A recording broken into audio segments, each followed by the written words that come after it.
في 2020 كنت تقدر تشتري شاليه في سيدي عبد الرحمن بأقل من مليون جنيه. النهارده حتى لو معاك 5 مليون جنيه ممكن ما تقدرش تشتريه.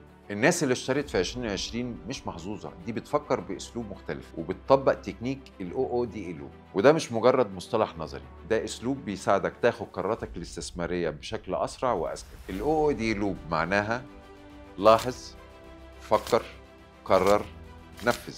ازاي نطبق التكنيك ده بشكل عملي لو محتار مثلا ما بين الاستثمار في زايد ولا في التجمع؟ اول خطوه، لاحظ السوق كويس جدا. لاحظ الناس بتتكلم عن ايه في الكوميونيتيز المرتبطه بالعقار. اسمع الاعلانات اللي بتتكرر قدامك. تابع كل المشروعات الجديده. لاحظ البيج نيمز من المطورين نزلوا فين. لاحظ التحركات الحكوميه والطرق الجديده بتتعمل فين. كل دي اشارات بتقولك الاتجاه اللي جاي فين. تاني خطوه، فكر وحلل اللي لاحظته كويس جدا. افتح المواقع العقاريه باستمرار. شوف الاسعار بتتحرك ازاي في كل منطقه. هل المشاريع بتتباع بسرعه؟ في عرض وطلب؟ في مراحل تطور وانشاءات على ارض الواقع؟ حاول تقارن بين المنطقتين في فرص النمو والاسعار والبنيه التحتيه. دي المرحله اللي بتربط بين الملاحظه والواقع وبتفلتر الدوشه والزحمه والتشتت. الخطوه الثالثه هي القرار الواعي. اسال نفسك، هل المشروع ده فرصه؟ هل يناسب ميزانيتي؟ هل فعلا في المنطقه في مطور موثوق وليه سابقه اعمال؟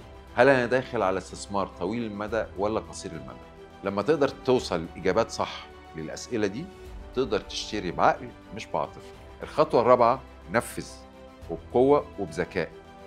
وما تستناش كل الناس تدخل السوق، ساعتها بتكون اتأخرت. لما تكون شايف الفرصة ومستعد، كلم الشركة واسأل عن أنظمة الدفع والسداد ومواعيد التسليم وعن المرونة في البيع بعدين. طب لو مش جاهز تلتزم بالكامل، ابدأ بخطوة صغيرة زي حجز مبدئي بمقدم بسيط، وبعد كده كمل خطوات وانت متأكد من قرارك. في السلسلة اللي جاية هشرح لك كل مرحلة من الأربع مراحل بتفاصيل أكتر وبأمثلة حقيقية من واقع السوق العقاري المصري. اكتب لنا في الكومنتس تحب نتكلم على أنهي مرحلة أكتر.